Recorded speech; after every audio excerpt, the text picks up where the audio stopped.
Ассаламу алейкум, қасиетті қырғызстандықтар.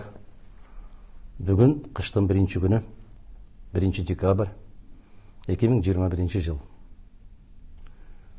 Бұл күн біз үшін абдан маанилүү күндөрдүн бири.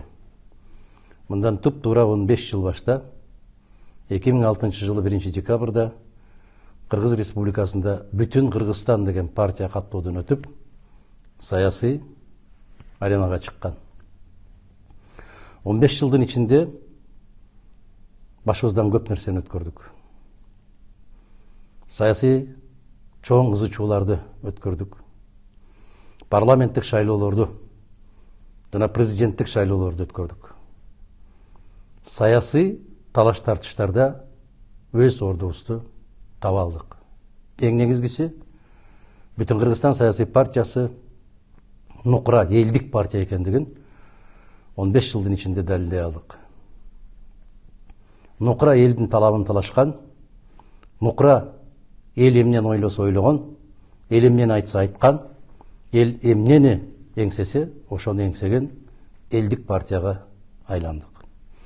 Бүтүн Кыргызстан саясий партиясынын курамына жылдан жылга мүчөлөрүбүз көбөйсө көбөйдү, азайган жок. Башка саясий партиялардан айырмаланып, бизде күн сайын партиянын курамына келип киргендер көп. Бүгүн эсеп менен 125 миңден ашык мүчөбүз бар партиябыз. Өзүбүздүн ордубуз бар, өзүбүздүн тарыхыбыз бар, өзүбүздүн жакшы жаман жактарыбыз бар. Кемчиликтерибиз да бар, артыкчылыктарыбыз да бар. Бир сөз менен айтканда, Кыргызстандын эли эмне менен жашаса, дал ошол менен жашап келаткан партиябыз. Аты бар, жыты жок партиялардан айырмаланып, күнүмдүк турмушта ар кандай окуяларга, ар кандай башыбыздан өткөрүп аткан жашоодо оң терс жактарына баа берип келаткан партиябыз. Негизгиси кайдыгер эмес, саясий кандайдыр бир кампания башталганда пайда боло калып, андан кийин жок болуп кеткен партия эмеспиз. Биз күн сайын сиздер менен чогуу жашап, сиздер менен чогуу эмгектенип келатабыз. Бұл біздің жетішкендігіміз. 15 жылдың ішінде біз позициябызды да өзгөрткөн жокпуз, көз карашыбызды да өзгөрткөн жокпуз. Негизги тутунган принциптерибизди жана карманган баалуулуктарыбызды өзгөрткөн жокпуз. Биз туруктуулук менен айырмаландык. Ошондуктан биздин негизги урааныбыз бул тазалык, туруктуулук, ыйман жана тартип болуп келатат. Ушул нерселер бизде жетишпей келди. Кечеки шайлоодо азыркы бийлик дүйнөгө жар салды. Биз дүйнөнү таң калтырабыз дейт. Кыргызстанда таза шайлоо өткөрүү мүмкүн дейт. Туура, азаматтар. Дүйнөнү эмес, Кыргызстандын элин, бардык нерсени көрүп келген биздин элди таң калтырдыңар. Бул аябай катуу таң калыштуу окуялар. Эч кимге аты жок, эч бир жерде жолугушуп өткөрбөгөн, жетекчиси ким экенин да билбеген, кол бала партияңарды парламентке сүйрөп, чачтан сүйрөп алып баратасыңар. Шайлоо 28 ноябрда өттү. Бүгүн 1 декабрь. 3 күн убакыт өттү. 3 күндө 1 миллион 200 миңге жакын шайлоочу келген Кыргызстан санап бүтө албай атат. Дүйнөлүк практика кандай? Караңыздар. Россия Федерациясында 19 сентябрда шайлоо болуп бүттү. 144 миң калкы бар, 144 миллион калкы бар Россия 5 мүнөттөн кийин жыйынтыгын чыгарды. Түркияда шайлоолор өттү. 80 миллион калкы бар Түркия 5 мүнөттөн кийин жыйынтыгын чыгарды. Германия Федеративдүү Республикасында жакында шайлоолор өттү. 62 миллион шайлоочусу бар Германия 5 мүнөттө жыйынтыгын чыгарды, калкка жарыялады. 1 миллион 200 миң киши катышкан Кыргызстанда 3 күндөн бери санап бүтө албай атат. Мындан өткөн шалтырук, мындан өткөн сабатсыз, мындан өткөн алсыз, мындан өткөн караңгы бийлик барбы өзү негизи? Эмне үчүн биз 28-inde жыйынтык чыгар замат компьютерде дал ушул жерде туруп айттым мен. Мана компьютер өчтү, 15-20 мүнөткө өчөт, чоң химия башталат, көз боямаучылык башталат. Күйгөндөн кийин көрдүңүздөр, мына Борбордук шайлоо комиссиясынын алдына чыгып, нааразычылык билдирип аткан саясий партиялардын коюп аткан дооматтары 100% адилеттүү дооматтар. Коюп аткан талаптары туура талаптар.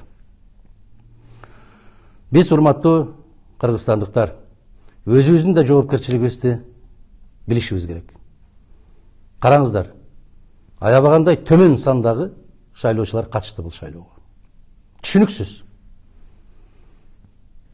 1000 шайлоочу катталган шайлоо тилкелеринде 200 киши келип атты.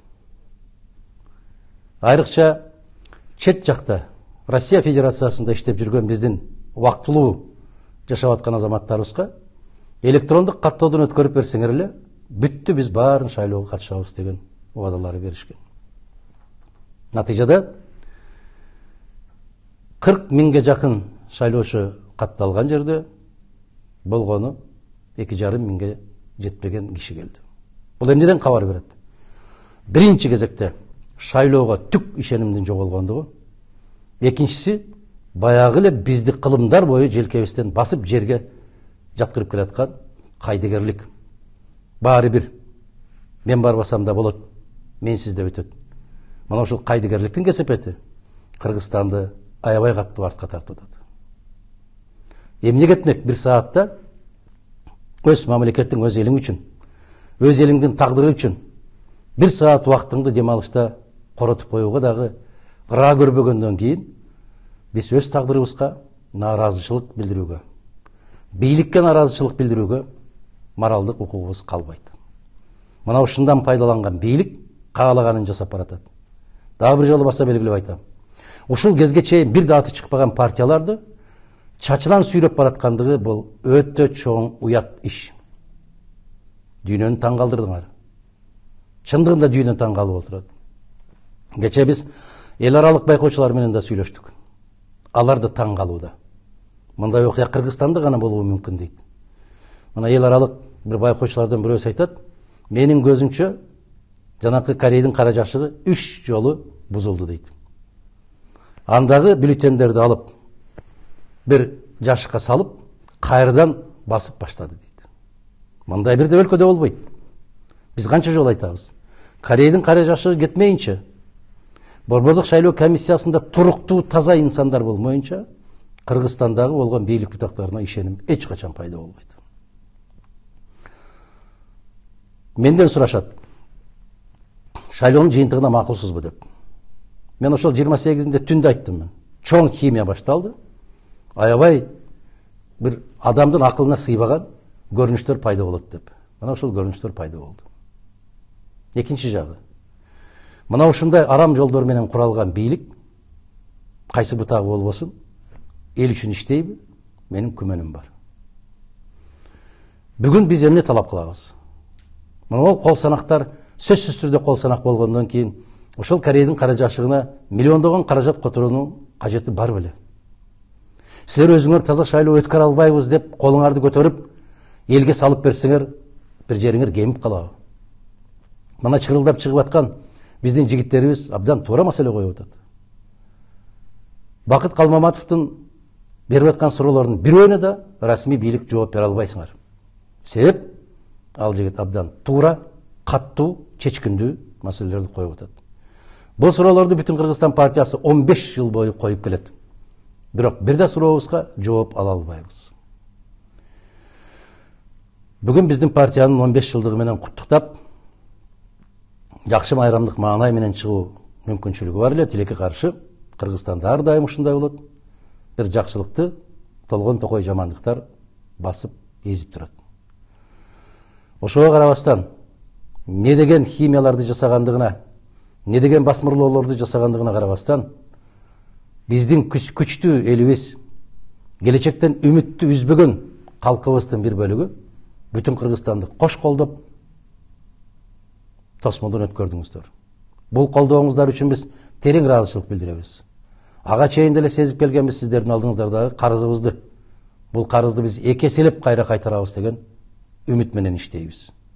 Кудай кааласа, жараткан буйруп маңдайыбызга жазып, парламентте отурганда мына ушул сыяктуу маселелердин баары көтөрүлөт. токтойлу.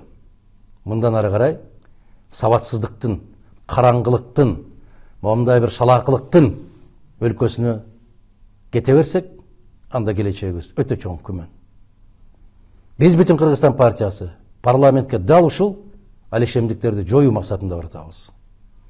Биз сабаттуу өлкө, маданияттуу өлкө, ыймандуу өлкө, күчтүү өлкө жана нукура эл сүйөр бийликти куруу үчүн баратабыз. Биздин алдыбызда чоң жооптуу талаптар бар, маселелер бар.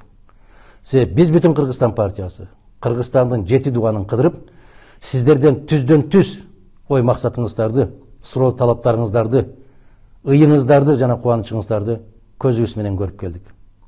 Башка кайсы партия мактана алат? Ушунчалык жолугушууларды өткөрүп келдик биз, ушунча калк менен жолуктук деп. Менин күмөнүм бар. Урматтуу кыргызстандыктар, бүтүн Кыргызстан саясий партиясынын мүчөлөрү жана көрөрмандары. Дагы алдыда айта турган сөздөрүбүз көп. Бүгүн ошол 15 жылдыгыбызды эске алуу менен партиянын келечеги кең болсун, курамыбыз бекем болсун, баскан жолубуз түз болсун, ниетибиз ак болсун, ар дайым элдин кызматында болуп, элдин батасын алып, жаратканга да жагып, калдайган калкка да жаккан нукура элдик партия экендигибизди далилдеп жүрө беришти. Сиздерге да, биздерге да жараткан буйруган болсун. Дагы бир жолу колдооңуздар үчүн терең ыраазычылык билдирип, таазим этип, биздин ар бир күнүбүз, ар бир алган тажрыйбабыз элибиз үчүн жана жерибиз үчүн иштейт деп терең ишендирип кеткенге мүмкүнчүлүк бериңиздер. Биз Кыргызстан бар, биз барбыз. Кыргызстандын эли бар, бүтүн Кыргызстан бар. Бүтүн Кыргызстан ар дайым элдин кызматында болууга даяр. Чындык тарабында болобуз биз. Талапты каттуу жана чечкиндүү коебуз. Мыйзамдын талаасында аткарылса аткарылат, аткарылбаса анда биз дайым калк менен кеңешебиз. Калктын үнүн угабыз, калктын кубанычына дагы, кайгысына да ортоктошпуз. Биз элдин кызматкерибиз. Эл бизге кандай талап койсо, ошол талаптарды аткарууга дайым даярбыз. Майрамыбыз куттуу болсун, кышыбыз жеңил болсун. Ансыз да чөнтөгүбүз жука болуп турганда бизге анчалык деле сууктун кереги жок. Заманыбыз тынч болсун, жакшылык күндөрдө жолугушканды насип кылсын. Бар болуңуздар.